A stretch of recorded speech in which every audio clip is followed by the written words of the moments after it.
All right, what up YouTube? You guys ready to dive deep? I gotta get a little hype about this one because this video is gonna hit home for a lot of people. If you guys were around in 2008 when the market just fell out of the bottom, that's what we're gonna talk about today. We're gonna talk about what is going on with inflation a little bit, but we're gonna talk more about like kind of setting ourselves up for the final Fluxathon video, which is gonna be how to protect yourself, or what is the best way to kind of hedge and prep for what's about to come. Because there's gonna be two outcomes that I see kind of playing out. I either see, inflation causing a rapid crypto adoption and everybody running into crypto, or we see the stock market dumping, or we see inflation kind of bleeding out like it is, and maybe it gets to a point where people just don't have any money and both markets kind of suffer until everybody does eventually FOMO back in. Maybe that brings Bitcoin down to say 20 or 30,000, and then we have that rapid adoption growth after that because we'll see other sovereign nations. I don't think it's gonna be like before where the stock market's just gonna crash this time and everybody's just gonna be like, oh, we're gonna figure it out over a couple year period. I think people are gonna be ticked off. They're gonna be irritated because it's not gonna be, I don't think the government's gonna be able to blame it on Wall Street this time. I think the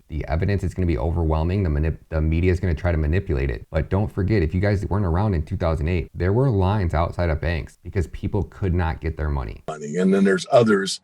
But the one that really hasn't got much recognition is the ownership theory of money. And the ownership theory of money resonates with almost everybody that's seen you in Stansberry, which means if you can't touch it, you don't own it. Very common sense, very logical. But we've never really applied that to the fiat system.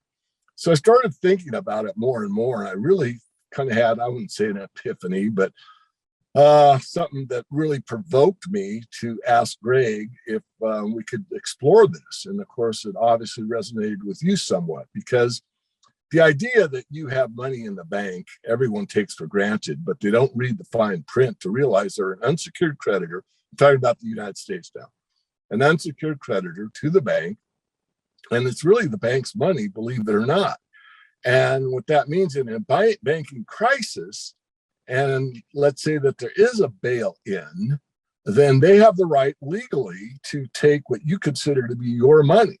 They were out waiting outside of banks, and they actually had to like have cops and stuff show up there. So I'm gonna let this little intro roll, and then me and Dan are gonna dive deep, guys. So make sure you guys swing over to Twitter and check out Shots by Meta, at RunOnFlux, at DAK_Flux. Show Dan and the Flux Army some love, guys. I wish I could have them on the show every day. So the more love you show them, the better these videos do, the more it's gonna incentivize them to come back on the show and deliver so much massive value. Love you guys. And of course, as always, guys, I'm not a financial advisor. I do not advise that you buy, sell, trade, or hodl any cryptocurrency. Always consult your own financial advisor before making any investment decisions. That being said,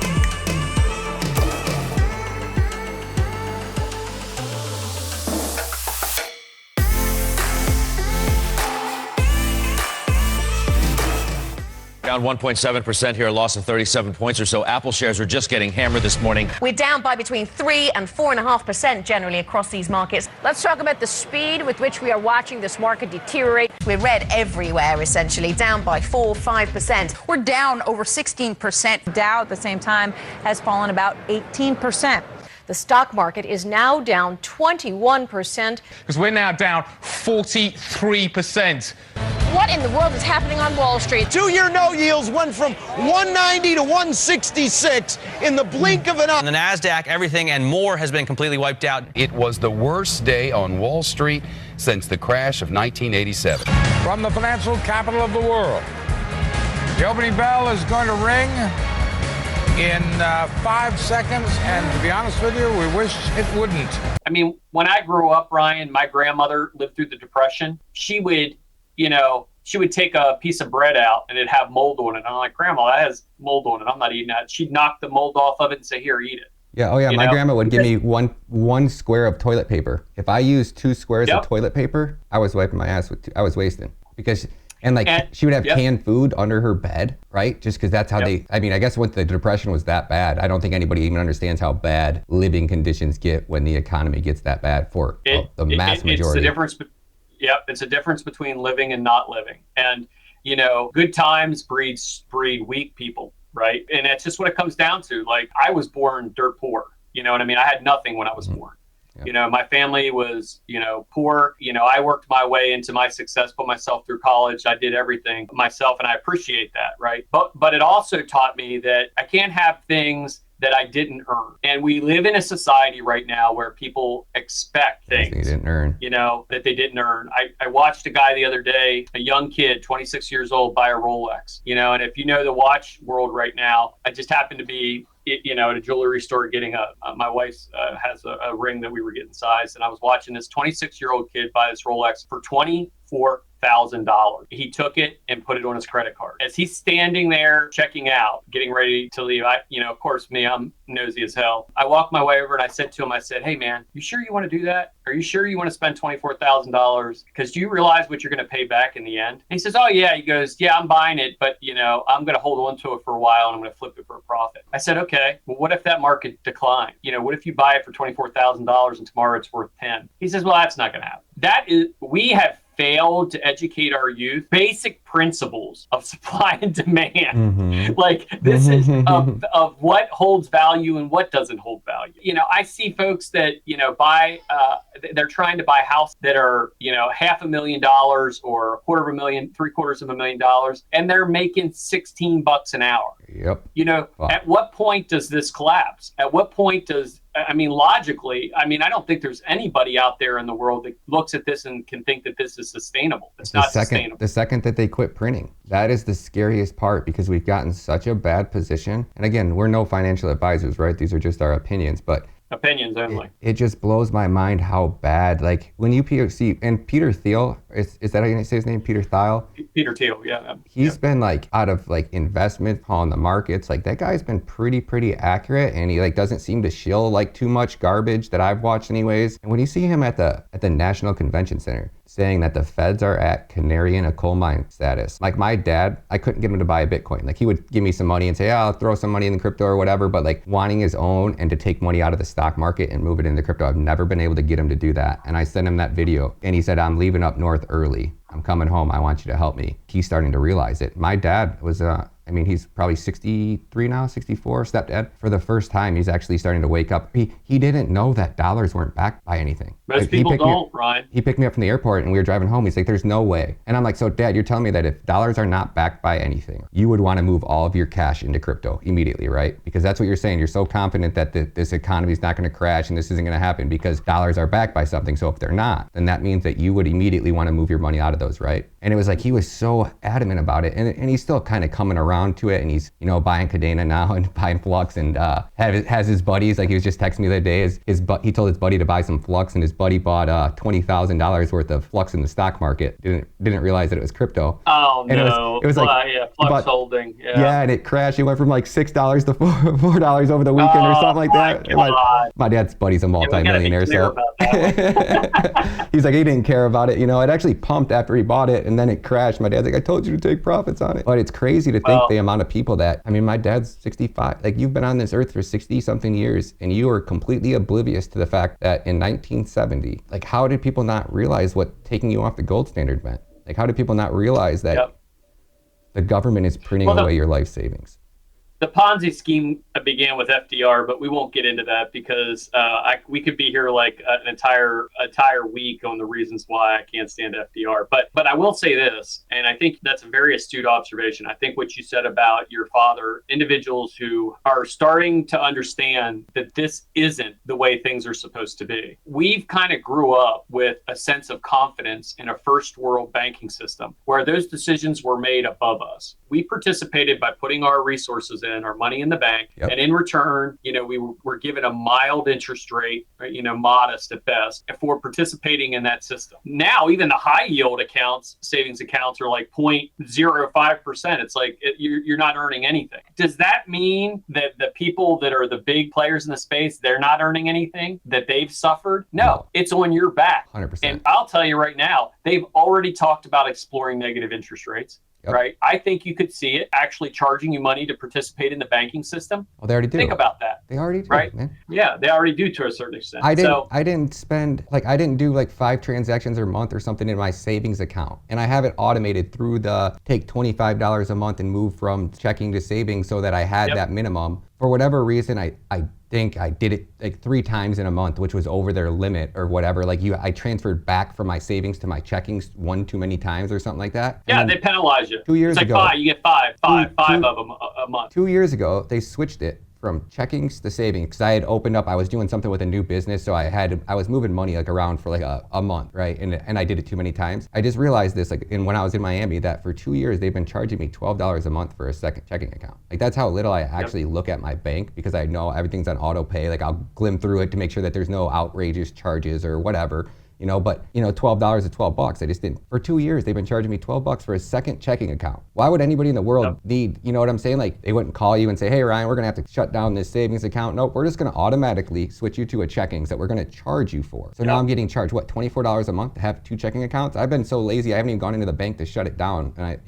it just. And honestly, Ryan, that's just what we've accepted. But you know what I mean? We're all responsible for that. Like every single one of us is responsible for that. And I will tell you, the very first time that it hit my wife, right, was my daughter was buying a car, right? And the guy, it was, he wanted it settled in cash. We called up and we're like, I don't know, it was maybe $8,000 or something like that. My wife was standing there and she's like, all right, well, I'll go get the money out of the bank today. And I'm like, oh, you're not going to get it out of the bank today. I said, you're going to have to call them and tell them. She's like, what do you mean? They don't carry $8,000 worth of cash. I mean, and she's like, that's impossible. And I'm like, all right, let's go. Let's get your withdrawal slip. We're going to go up there. And she puts the withdrawal slip in the little tube and it comes down and she comes back and she says, yeah, we can give you $3,000 today. And then you'd have to come back tomorrow for the rest of it. And my wife is like, well, what are the alternatives? She goes, well, you would have to go to another one of our banks. So we drove to 3 banks, Ryan, before we could fill that $8,000. Now, why is that?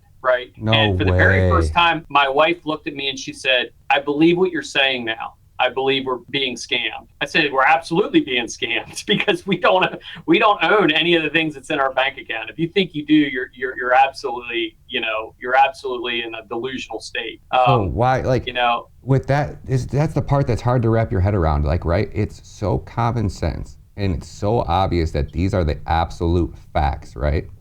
How do people let this happen? Like, even if I had 0 followers, right? The second I learned about this, I would be tweeting every day. Like somebody big enough has to start the movement. Like it's like, we need somebody that the people love enough that's gonna stand up and say, hey guys, like here's how do we get people to wake up? How do we help besides, like, I know we can educate them, but it's like, I don't have $1 billion to run. Do you want to know really what's going to happen with that? The only way to make them educate themselves Catastrophic failure? A black swan event. It's going to be multiple pieces of that Jenga game that come down all at the same time. And if you don't believe for 1 second that it can't happen, it happened in 2007, right?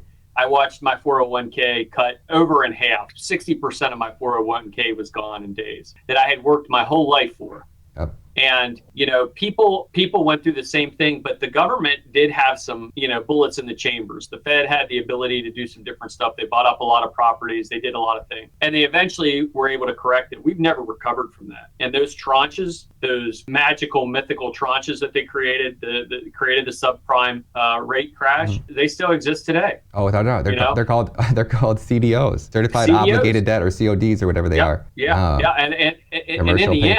And in the end, all it takes is for one of those big players to fail, and they will. Evergrade. And that's the only way people are going to learn. I hate to say it like that, and I know we're way off the Web3 topic and more into the rabbit hole of, what's coming, but people are going to have to take a hit. So like my recommendation that I recommend to everybody, and again, not financial advisor, is, diversify your portfolio, have a percentage that you're comfortable with in crypto, make sure that you're in a safer space. If you're older and if you're younger, make sure that you understand that you're hedging that risk, because it can be very impactful. When I was 30, a couple years old and the market took a shit, you know what I mean? I was able to recover from that. But at 47 years old, and if it does the same thing, it's going to be pretty detrimental. I changed my investment philosophy and my investment strategies to coincide with the risk that I was willing to tolerate from the financial market. So I suggest that everybody does that. Great, and start looking at emerging technology. Start looking at things that will bring value after the correction. New technologies that will allow people to create a new economic model. So,